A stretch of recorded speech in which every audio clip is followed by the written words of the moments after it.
Hey Hooper, it's Deanne Love here, and in this week's tutorial we are going to take the 3 isolations that we learned last week and we're going to put them into a flow session.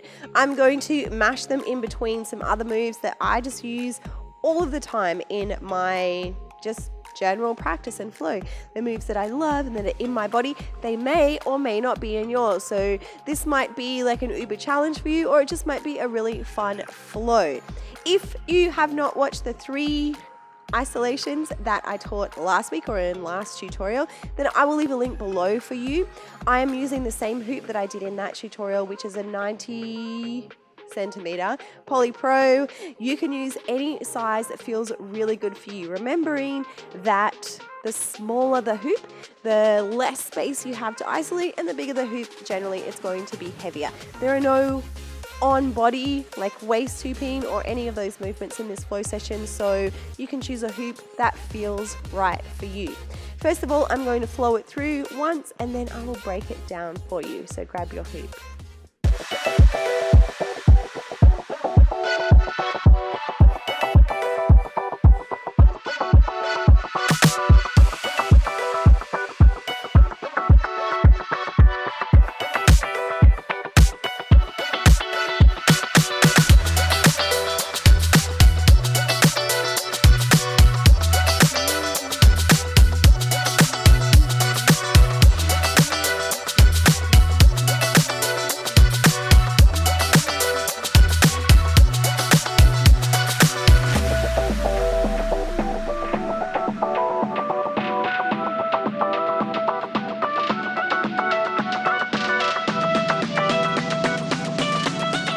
Alright, so you can see that I did a crotch trap turn, and then I put the 3 isolations in with a fold and then some escalator variations there.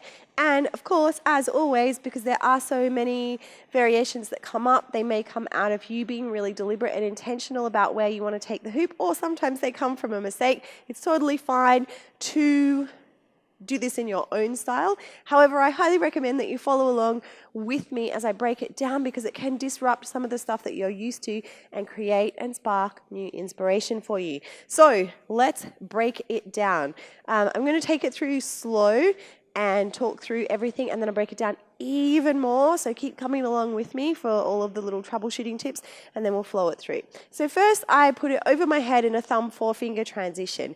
Then it's in my right hand, I step through with my right leg and I crotch trap as I turn around and take it off. You don't have to do a turn, you could just flick it off and bring it around your back and to the front.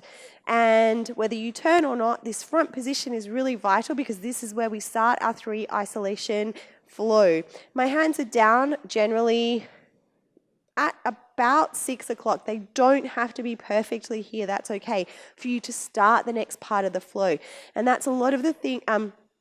That's a really important thing that you should think about when you are flowing. If it feels like, oh, my hands are not in the right position, so I can't move forward, you can still transition from these positions because you're almost there. So a lot of the times, yes, isolations do require a certain element of perfection, but don't stop your movement and your flow. Keep moving into it just because your hands are not perfectly in the right position. So from here, my pointer fingers are close towards each other, but I'm going to go up into that first isolation that we did by leading with my dominant hand, rolling over and coming to pinky. Then I'm going to choose one hand to go into a 2-handed or half moon isolation as many times as you like here. On the next down quarter, I'm going to go into this scissoring isolation, and it can be either direction, but I am going to break this down for you. So alternating hands, and then when my pinkies come together, for me, over onto my left side, I'm going to fold the hoop out just to create this shape and this extension. Then I swing the hoop down behind, hip, pop, escalator down to first position, up and onto elbow, down behind, pass around and bring it up. You can also do a 360 turn there. All right, I'm going to break those down so don't feel too like, whoa, what just happened there, from hand to hand. Okay, the very first move is I'm doing this in my right hand. If you want to do it in your left, that is also really cool. I take the hoop from my right side up over my head, thumb, forefinger. Now, you don't have to do this move at all, but I kind of like the contrast where I take it nice and high and then I bring it down low and jump into it. But if you're like, I just want to step in, that's totally fine. So I swing it around my thumb towards the left, and then I catch with my wrist up, fold over, right foot goes through, head goes through, and now I am pulling the hoop out enough that it is in this crotch trap position. I have some tutorials on this little combo, which I will put down below. Okay, and now what I'm going to do is, because it's over to my right side, I'm going to use my left leg, knee across, and my heel comes up towards my butt, and then I catch the hoop with my right hand. If you would like to do it, step through and turn right here, you need to propel yourself around and pivot on your right leg if you're going to the right, or on your left leg if you're going to the left, enough that you can kind of get 360 would be awesome. If you can do a 360, that's really cool. So what I like to do is coil down, bring my energy into this like ready to pounce mode, and then I can push around and with core stabilization and not getting too wobbly and also spotting the point that I want to come back to, I can bring myself 360. One big thing though, if your flooring is like, if you're on carpets or rugs or any kind of friction, you might not get 360, and that's totally fine. What if you just kind of then stepped around? That is okay. What's going to happen from there when you catch the hoop is it's going in a trajectory. The hoop has weight, so you want to take it around the back. My hands are up almost at 12 o'clock, and then bring it around to the front, and we're ready to go into the ISO. So sometimes the hoop just needs a little bit more momentum. If I had have just gone here, crotch trap up, that's also okay, but I prefer to give the hoop some kind of 360 journey in between, and that's often a transition that I will use. So again, I could have gone right leg in, crotch trap straight up here, totally fine, super sharp, or all the way around the back and to the front. Now I am ready. So I'm going to go into that two-hand inner isolation. I'm using my right hand to be the dominant mover. My left hand is going to be the ghost. As I get to 3 and 9, I roll my hands over with a little bit of outward pressure, and then I bring them very lightly together. Now I'm going to use my right hand to go down halfway inside isolation to the base. Left hand comes to meet, pointer fingers together, halfway up. Change hands, halfway down. Change hands, halfway up. On my next downward motion, it doesn't matter what side you're going to, I am using my right hand going over to the left. When you get to this halfway point, you're going to bring your other hand in, and I like to use the web. That's like I want to connect it there, and we're going to ghost the top hand and drive with the bottom hand. We meet opposites at 6 and 12, and then it's like pinkies have magnets in them, and they're going to meet over at 9. Then this front or top hand ghosts over. For a moment, it holds on as you reposition, and then 6 and 12, pinkies together, 6 and 12, pinkies together, 6 and 12, pinkies together, 6 and 12, pinkies together. The next time your pinkies come together on either side that works for you, then you're going to fold, hinge out. So we go from center to external circle. I'm going to take my top hand and keep it there. My bottom hand goes away, and I swing down, push up at the back. So my thumb is up, and now the hoop is in a back frame. I'm using my right hand, and I'm going to use my left hip as the next contact point. As the hoop comes down at the front, left hip comes up and guides it over to my right hand down in first position here. And then I'm going to step back in, drag the hoop up, stick out my opposite side elbow, put the hoop on, push it down opposite side hip, and then I'm not going to step out. I mean, you can step out if you're like that, I'm done. I'm going to keep my feet together for this one because I want to bring the hoop around the back and up. So I want to show you that from this side. So My right hand, you can do this opposite as well, was across my body.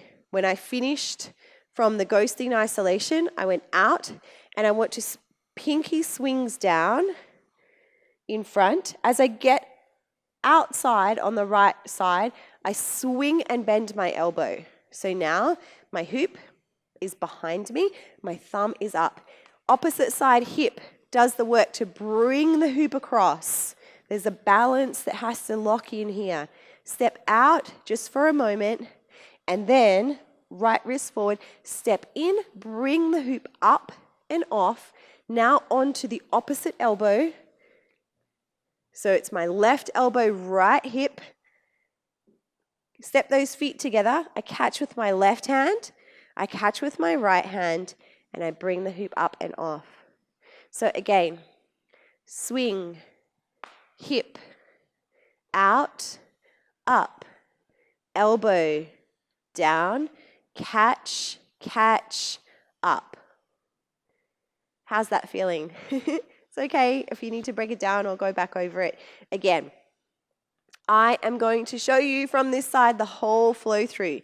So right hand, thumb, forefinger, wrist towards the floor, step, head, across with my leg, turn or not, bring the hoop around the back, hands above the head, bring the hoop around to the front, hands down in front.